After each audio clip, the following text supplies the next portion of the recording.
started Feller Roofing and Remodeling, my brother, my sister-in-law, and I, back in 2012. And we were out one time, I'm sure, having drinks, and I mentioned that I thought it might be cool to put roofer chick in the back of my truck window. And we laughed about that and talked about it and said how cool it would be. And then later, like the very next day, I thought to myself that that wouldn't be cool at all, because I realized that everybody would be looking at me driving down the road, and I'm not really, or at that time I wasn't, an attention-seeking person. And so I just kind of decided quietly that it wasn't a good idea, but I never told my brother that. And I went on vacation a couple months later and came back, and he was so proud of himself. He surprised me and put roofer chick in my back window.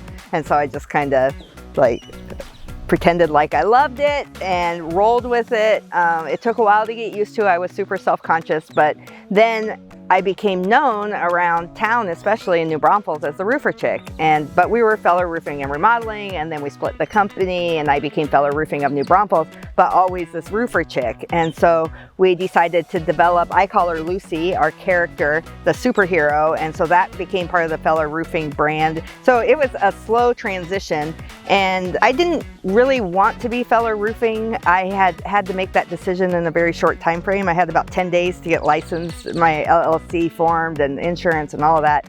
And what I was going to name my company was about the furthest thing from my mind at the time.